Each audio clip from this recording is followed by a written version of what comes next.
जी अस्सलाम वालेकुम, this is me doctor Sobia Aslam, CEO at Leaders for an Education Consultants Faisalabad. जी dear students, आज मैं आपके साथ डिस्कस करूंगी। बहुत ज़्यादा क्यूरीज हमें रिसीव होती थी कि मैडम आप यूके और ऑस्ट्रेलिया का भी हमें बताएं, हम यूके और ऑस्ट्रेलिया जाना चाहते हैं। उसके बारे में मैंने आपके साथ डिटेल्स शेयर करनी थी कि हमारे पास यूके और ऑस्ट्रेलिया के अंदर यूनिवर्सिटीज़ हैं, ठीक है, जो रीज़नेबल फीस के साथ हैं, कोई बहुत ज़्यादा फीस नहीं है, रीज़नेबल फीस है उनकी यूके के अंदर भी और ऑस्ट्रेलिया के अंदर भी। उसमें से कुछ यूनिवर्सिटी जो यूके की हैं वो सम ऑफ अमाउंट, मतलब जो टोटल आपकी ट्यूशन फीस होती है उसमें से आपको वो डिस्काउंट भी करती हैं, लाइक स्कॉलरशिप भी प्रोवाइड करती हैं, ठीक है। तो उसके बारे में मतलब काफ़ी तकरीबन हमारे पास 80+ यूनिवर्सिटीज़ यूके की अवेलेबल है फॉर ऑल कोर्सेज, ठीक है, बैचलर एंड मास्टर्स आल्सो, ठीक है। और इसी तरह ऑस्ट्रेलिया के लिए है हमारे पास, ठीक है, ऑस्ट्रेलिया की भी काफ़ी यूनिवर्सिटीज़ हैं, 80+ यूनिवर्सिटीज़ हैं जिसमें हमारे पास स्कॉलरशिप भी अवेलेबल है। और मतलब 30% किसी में, ये डिपेंड करता है, जब आपका कंडीशनल लेटर आता है तो उसके ऊपर उन्होंने मेंशन किया होता है कि स्टूडेंट को इतनी स्कॉलरशिप ऑफर हुई है, ठीक है। उसके लिए अभी मैं आपको डॉक्यूमेंट्स रिक्वायर्ड की बात बताती चलूँ कि जो रिक्वायर्ड डॉक्यूमेंट्स है उसमें आपका मैट्रिक और एफ ए जो भी आपने एफएससी किया, मतलब आईसीएस कुछ भी किया है वो आईबीसीसी मोफा से अटेस्टेड होने चाहिए, ठीक है। और आपका पासपोर्ट हमें चाहिए, ठीक है। बैंक स्टेटमेंट हमें आपकी चाहिए, वो डिपेंड करता है कि यूनिवर्सिटी कितनी रिक्वायर करती है, उस हिसाब से ही आपने अपनी बैंक स्टेटमेंट बनवानी है, ठीक है। और साथ में उसके आपका जो भी वर्क एक्सपीरियंस, आपका जो भी होगा एक्सपीरियंस लेटर लगेगा साथ, ठीक है। और आपके जो डॉक्यूमेंट्स हैं वो टोटल जो रीजनल है, ठीक है। सबसे बड़ी बात मैं भी आपको बताती चलूँ, बहुत ज्यादा स्टूडेंट्स कहते हैं मैडम हमने यूके का वीजा अप्लाई किया था या ऑस्ट्रेलिया का वीजा अप्लाई किया था तो हमारा वीजा रिफ्यूज हो गया, ठीक है।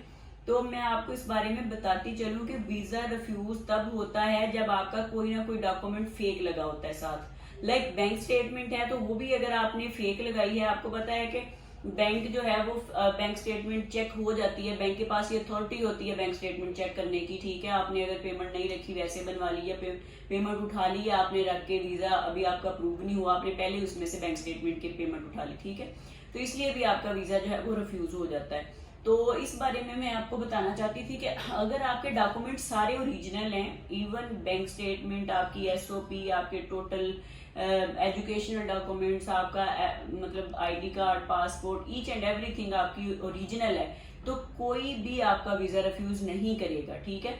आयट्स सबसे ज्यादा कंपलसरी है, कुछ बच्चे कहते हैं मैडम हम आयट्स नहीं कर सकते, तो देन आपको फिर फीस ज्यादा पे करनी पड़ेगी, उसके आप आसानी से आपका 14-15 लाख रुपए एक्स्ट्रा आपको पे करना पड़ेगा। तो बेहतर है कि कोई ना कोई इंग्लिश प्रोफिशिएंसी लेटर आपके पास होना चाहिए, आयल्स हो, पीटीई हो, या मतलब कोई डोलिंगो हो, इस तरह के जितने भी इंग्लिश के टेस्ट हैं वो आपको आपके पास कोई ना कोई लाजमी होना चाहिए, ठीक है। तो इससे ये होता है कि आपका मतलब वीजा रिफ्यूज नहीं होता। इधर से हम उनको एसओपी में लिख के भेज दें जी बच्चे को बड़ी इंग्लिश आती है, बच्चा ये बच्चा वो, उधर जब आपका इंटरव्यू हो आपको इंग्लिश बोलनी ना आए तो फिर आपका वीजा रिफ्यूज ही होगा। पर फाइल वो हमेशा सक्सेसफुल होती है यूके के अंदर और ऑस्ट्रेलिया के अंदर जो टोटल जेन्युइन प्रोफाइल हो, ठीक है। आपके पास हर चीज ओरिजिनल मौजूद होनी चाहिए, आपके पास आपको इंग्लिश आनी चाहिए, आपके पास जो भी इंग्लिश का टेस्ट है, आइल्स का है, पीटी का है, डोलिंगो का है, यूके भी आइल्स है, जो भी है व्हाटएवर, वो ओरिजिनल होना चाहिए और आपको इंग्लिश आनी चाहिए, ठीक है। तो फिर आपका किसी कॉस्ट पे वीजा रिफ्यूज नहीं होगा। तो ये बहुत इंपॉर्टेंट चीजें थी जो बच्चों को नॉर्मली नहीं पता होती, ठीक है। कि अगर क्योंकि बच्चे बस ऐसे कह देते हैं हमने अप्लाई किया था रिजेक्ट हो गया, क्यों रिजेक्ट हुआ उसकी रीजन भी बिहाइंड देखते हैं कि रीजन क्या है उसके बिहाइंड उसका रिफ्यूज होने की, ठीक है। ऐसे मतलब हर कोई उसमें अप्लाई नहीं कर सकता कि मैडम मैंने इंटर किया है या मैंने मैट्रिक किया है, बस मैं अब आइल्स नहीं कर सकता, मैं इंग्लिश टेस्ट नहीं कर सकता, आप मेरा वैसे ही किसी तरीके से करवा दें, ऐसा नहीं होता। आपको थोड़ी सी खुद से ये मदद अपनी करनी पड़ती है, फिर ही आगे सारा कुछ प्रोसेस होता है। आप अगर विदाउट इंग्लिश टेस्ट करना चाहेंगे तो फिर आपका मतलब मुश्किल हो जाएगा, ठीक है। और ऑस्ट्रेलिया के अंदर जो गैप है वो 2 साल का एक्सेप्टेबल है, और यूके के अंदर जो आपका गैप है वो 3 से 4 साल का एक्सेप्टेबल है, ठीक है, क्योंकि उसकी वीजा रेशो अच्छी है तो उसमें मतलब आपका 4 साल का गैप चल जाता है। बाकी फर्दर डिटेल्स के लिए, यूनिवर्सिटीज की डिटेल के लिए या मतलब कोर्सेज की डिटेल के लिए आप हमारा ऑफिस विजिट कर सकते हैं। नीचे हम अपने ऑफिस के कॉन्टेक्ट नंबर्स मेंशन कर देंगे, आपने उनको देख लेना है, ठीक है। जिस भी नंबर पे आप चाहें रब्ता करके इन्फॉर्मेशन सारी कलेक्ट कर सकते हैं, ठीक है। Thank you so much, Allah Hafiz.